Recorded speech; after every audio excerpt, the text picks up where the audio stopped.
बिस्मिल्लाहिर्रहमानिर्रहीम। सबसे पहले तमाम दोस्तों को मेरा सलाम। मैं हूं अहमद और फॉरेक्स मनी चैनल में आपको वेलकम। तो दोस्तों, मेरी दुआ है कि अल्लाह पाक आपके इल्म में मज़ीद इजाफा फरमाए। आए हम आज के अपने टॉपिक की तरफ चलते हैं। आज का जो हमारा टॉपिक है वीडियो का वो है what is fundamental analysis in forex and how fundamental news impact on forex market. Fundamental analysis एक फॉरेक्स की मंडी में क्या हैसियत रखते हैं और ये जो फंडामेंटल न्यूज़ हैं ये कैसे फॉरेक्स की मार्केट पे इम्पैक्ट करती हैं। इससे पहले अगर आप लोगों ने मेरा चैनल सब्सक्राइब नहीं किया तो सब्सक्राइब कर लें और साथ बेल आइकन को भी प्रेस कर लें ताकि हर आने वाली वीडियो आपको इंस्टेंटली रिसीव हो सके। तो दोस्तों, आज का जो हमारा टॉपिक है वो बहुत ही दिलचस्प टॉपिक है। फंडामेंटल एनालिसिस आपने सुना होगा और मैं फंडामेंटल न्यूज़ और फंडामेंटल एनालिसिस, फंडामेंटल स्ट्रक्चर का बहुत बड़ा फैन भी हूँ। अगर बात की जाए फंडामेंटल्स की तो ये जो फंडामेंटल्स है ना, इनमें टेक्निकल एनालिसिस से ज़्यादा पावर होती है। जब फंडामेंटल न्यूज़ आती है ना मार्केट में तो वो फॉरेक्स की मार्केट को क्रैश करके रख देती है। हम उस टॉपिक की तरफ भी आएंगे कि ये क्रैश कब करती है या इसने क्रैश कैसे किया। इससे पहले हम चलते हैं कि कौन सी वो चीज़ें हैं जिनको हम फंडामेंटल के नाम से जानते हैं। तो आइए टाइम ज़ाया किए बिना हम उस तरफ चलते हैं। फंडामेंटल की कैटेगरी में जो मोस्टली इम्पैक्ट होने वाली चीज़ें हैं या मोस्टली इम्पैक्ट होने वाले सेक्टर्स हैं वो मैं आपके साथ आज शेयर करने जा रहा हूँ।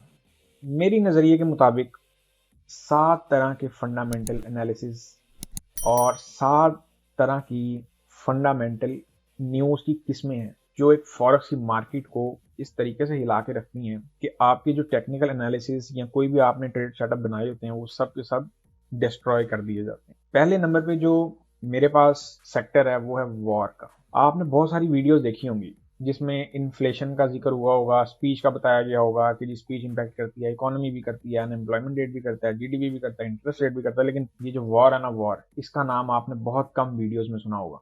उसकी वजह क्या है? वॉर कई तरह की होती है। एक तो वॉर होती है जो फिजिकल होती है, जो कि आजकल रशिया और यूक्रेन में चल रही है और उसने अच्छा खासा इम्पैक्ट भी किया मार्केट पे। एक वॉर होती है जो कोल्ड वॉर होती है, जो इकोनॉमी टू इकोनॉमी वॉर हो रही होती है। तो ये वाली वॉर है ना, यहाँ पे जो हमने इस वॉर का तज़किरा किया है ये वॉर फिजिकल वॉर है, जिसमें जो कि बाकायदा जंग होती है और जिसमें बहुत ज़्यादा नुकसानात किए भी जाते हैं और उनके आसार भी होते हैं और फिर उन्हीं आसार के जो नताइज हैं वो बहुत भयानक होते हैं। तो दोस्तों, ये जो वॉर है, अगर हम बात करें सिर्फ वॉर की, वॉर एक ऐसा एलिमेंट है कि जो बड़ी से बड़े आपका जो ट्रेड सेटअप है, जो ट्रेड स्ट्रक्चर है ना, उसको कंप्लीटली डिस्ट्रॉय कर देता है। वॉर, इसको अंडर एस्टिमेट नहीं करना। तो दोस्तों, ये मैं आपको एक एग्जांपल देने लगा हूँ जो कि वॉर से रेलिवेंट है। ये हमारे पास XAU USD का चार्ट है जिसे हम नॉर्मली गोल्ड के नाम से जानते हैं। तो ये मैं आपको गोल्ड की कुछ पास्ट की हिस्ट्री दिखा रहा हूँ और ये हिस्ट्री दिखाने का मकसद ये है कि आपको ये पता चल सके कि वॉर कैसे इम्पैक्ट करती है मार्केट पे। आप देख सकते हैं ये ऑलमोस्ट 2 to 4 फरवरी से ये चैनल क्रिएट किया था गोल्ड ने H1 के चार्ट पे और ये स्मूथली मेंटेन किया जा रहा था। यहाँ से ये आपके टेक्निकल बहुत प्यारे फॉलो हो रहे थे। ये चैनल बन गया, फिर ये आया, फिर ये गया, फिर ये रिट्रेसमेंट पे आया, फिर ये गया। अच्छा, हुआ क्या, ये बड़े प्यारे ये जो टेक्निकल एनालिसिस है ना वो बहुत स्मूथली रनिंग में थे। फिर हुआ ये कि इस जोन में आके ना एक पैनिक क्रिएट किया गया कि रशिया जो है वो यूक्रेन पे अटैक करने वाला है। और ये खबर जो थी, इस खबर ने मार्केट में एक पैनिक ऐसा क्रिएट किया कि जो इन्वेस्टर्स थे वो जाहिर है डर के मारे अपना पैसा निकालने लगे। लेकिन यहाँ पैसा पूरी तरीके से निकला नहीं था और गोल्ड में प्लज हुआ नहीं था। ऐसा सिनेरियो हुआ कब? ऐसा सिनेरियो तब हुआ जब 24 तारीख को रशिया ने यूक्रेन पे अटैक किया और गोल्ड ने सीधा शूट किया। क्या हुआ? गोल्ड चूंकि एक फिजिकल असासा है, एक आपका जो आप उसे कह लें कि कोई भी हालात रहे हों, कोई भी कैसा भी दौर रहा हो, गोल्ड की हर दौर में वैल्यू बहुत होती है।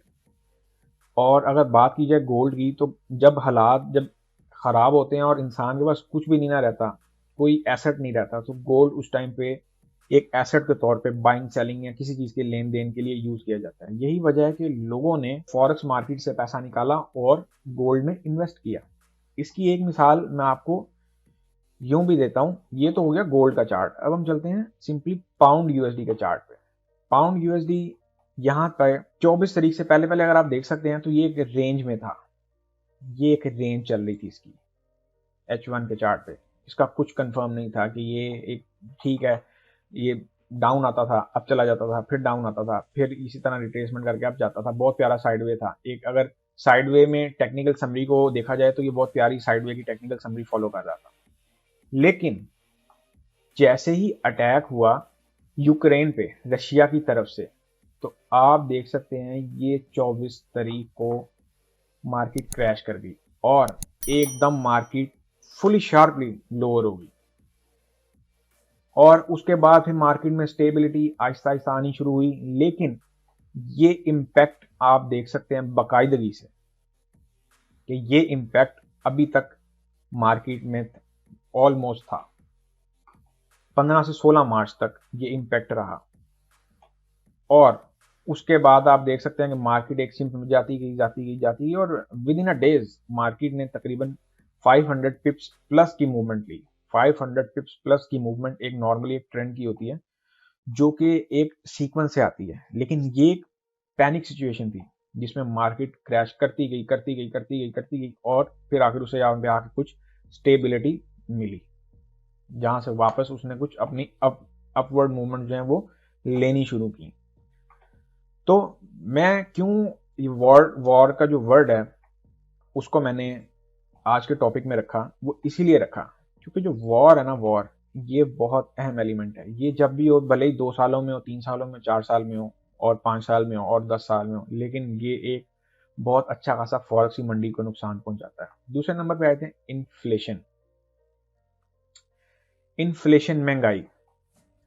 अब जब वॉर होती है तो इन्फ्लेशन ऑटोमेटिकली क्रिएट होना शुरू हो जाती है, क्योंकि जाहिर है वॉर में हर चीज को डिस्ट्रॉय किया जा रहा होता है और इन्फ्लेशन महंगाई, चीजें ना मिलने की वजह से महंगी होती चली जाएंगी और इतनी महंगाई होती जाएगी कि हो सकता है कि वो चीजें दस्तयाब ही ना हो। तो ये हो गया हमारा वॉर का इम्पैक्ट। उसके बाद आ गया हमारा इन्फ्लेशन का इम्पैक्ट। ये 2 इम्पैक्ट बहुत कॉमन इम्पैक्ट है। तीसरा भी कुछ कम इम्पैक्ट नहीं है। तीसरा इम्पैक्ट है स्पीच का। स्पीच का रोल क्या है? स्पीच बैंकों की तरफ से स्पीच होती है जो कि बहुत अहमियत की हामिल होती है। अगर हम बात करें स्पीच की, तो स्पीच की मैं मिसाल आपको इस तरह से दूंगा। कैलेंडर ओपन किया, इकोनॉमिक कैलेंडर, जिसका इम्पैक्ट डायरेक्टली और इनडायरेक्टली फॉरेक्स मार्केट पे रहता ही रहता है, हमेशा की तरह रहता है। अगर मैं आपसे बात करूं स्पीच की, तो इस हफ्ते में आज 24 मार्च है, तो ये हफ्ता स्टार्ट हुआ मंडे 21 मार्च से। अब आप देख सकते हैं कि यहाँ पे इंटरेस्ट रेट है, इस पर भी हम बाद में आएंगे। आप यहाँ पे देख सकते हैं कि ईसीबी प्रेसिडेंट लगार्डे स्पीच पड़ी हुई है यहाँ पे, फिर उसके बाद फेड चेयर पावेल स्पीच। अब इन स्पीचेस का इम्पैक्ट क्या होता है?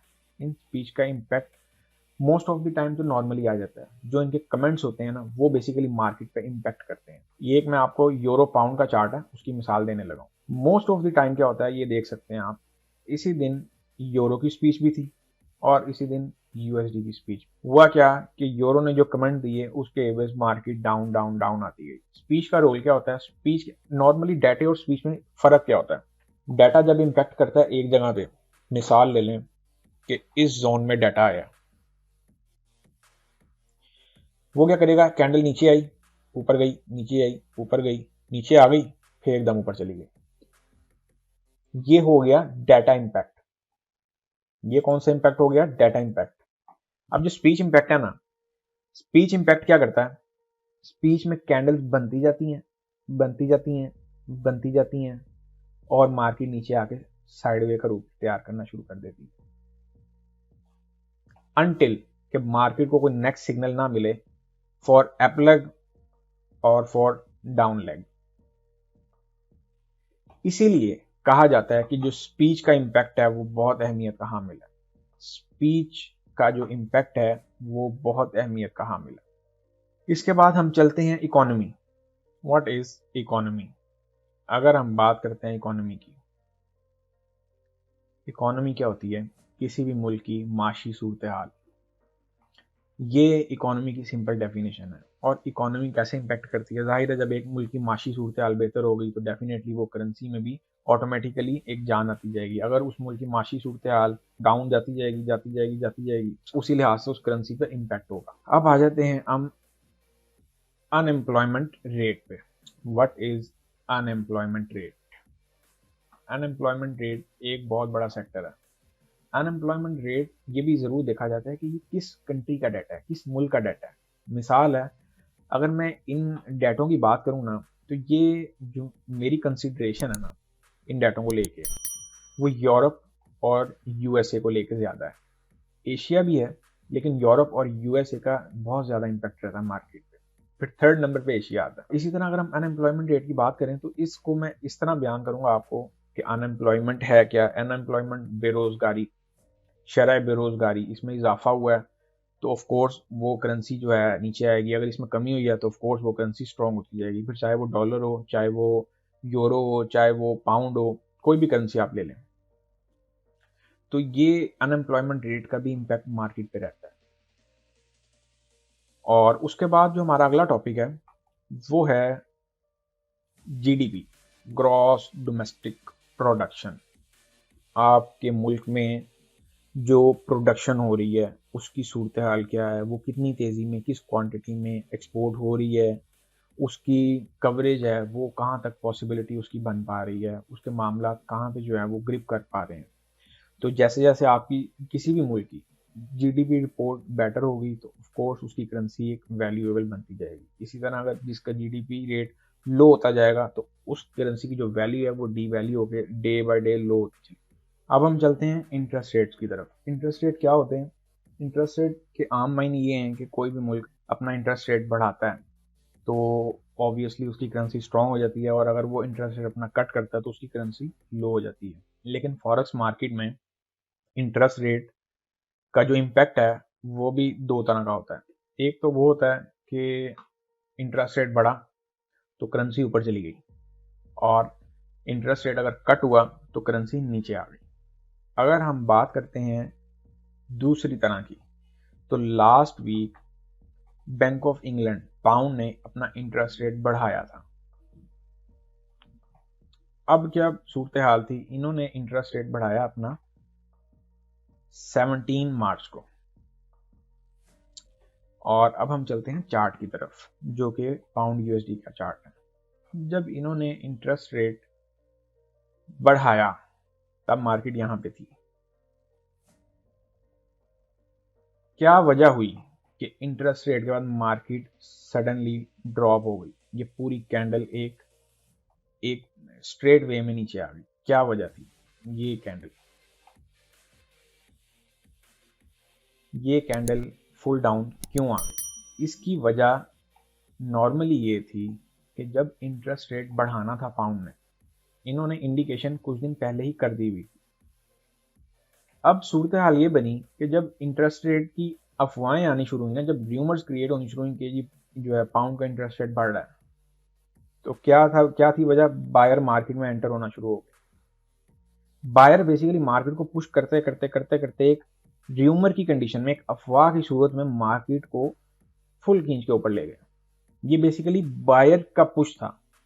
ये इंटरेस्ट रेट इम्पैक्ट इसमें इंक्लूड जरूर होना था, लेकिन इस टाइम ये बायर का पुश था। बायर ने मार्केट को पुश करके यहां पे लाके खड़ा कर दिया। अब क्या हुआ कि जब मार्केट में इंटरेस्ट रेट रिलीज हुआ, तो ये कैंडल सीधा ऑलमोस्ट 100 पिप की फॉल खा गई और नॉर्मली वो टेस्ट देने आ गई एक मूविंग एवरेज। तो ये इंटरेस्ट रेट की जो वारदात का जो तरीकाकार नंबर 2 था, ये वो था। ये आपको बताने का मकसद सिर्फ ये है कि ज़रूरी नहीं है कि फंडामेंटल जो है वो उसी टाइम पे इम्पैक्ट हो। बाज़ औक़ात फंडामेंटल लेटर ऑन भी इम्पैक्ट होती हैं। बाज़ औक़ात होता क्या है कि उससे पहले एक अफवाह निकली है, उस पर बाय सेल की ट्रेड इंतहा की हो रही होती है, और जब वो इंटरेस्ट रेट रिलीज होता है तो एकदम जो है वो मार्केट का स्ट्रक्चर ही पलटा दिया जाता है। लेकिन वो चीज़ ऐड हो जाती है और वो फिर later on impact Aahista Aahista Aahista Aahista करती रहती है। जैसे कि आप देख सकते हैं कि यहाँ से मार्केट गिरी ज़रूर, लेकिन उसके बाद मार्केट में ये देखें स्टेबिलिटी आनी शुरू हुई, और देन फिर मार्केट एक और अप मूवमेंट देगी। तो बाज़ औक़ात फंडामेंटल इस वे में भी वर्क करते हैं। तो दोस्तों ये था हमारा आज का टॉपिक कि फंडामेंटल्स होते क्या हैं और ये वर्क कैसे करते हैं। और फंडामेंटल्स को अगर आप समझ लें तो आप जो है ना एक बहुत अच्छी अपनी एक प्रॉफिटेबल स्ट्रक्चर, अपना एक प्रॉफिटेबल पोर्टफोलियो खड़ा कर सकते हैं। तो दोस्तों ये थी आज की वीडियो। आप लोगों ने अगर मेरा चैनल सब्सक्राइब नहीं किया तो उसको सब्सक्राइब कर लें और बेल आइकन को प्रेस कर लें ताकि हर आने वाली वीडियो आपको इंस्टेंटली रिसीव हो। तो दोस्तों मेरा ये मानना है कि अगर मेरी वीडियो से आपको 0.01% भी नॉलेज रिसीव हुआ है, इस वीडियो को लाइक और अपने दोस्तों के साथ शेयर ज़रूर करें। आने वाली वीडियोज़ में मज़ीद बहुत इन्फॉर्मेटिव टॉपिक्स भी इंक्लूड हैं। मिलते हैं दोस्तों नेक्स्ट वीडियो में, तब तक के लिए अपना ख्याल रखें। अल्लाह हाफ़िज़।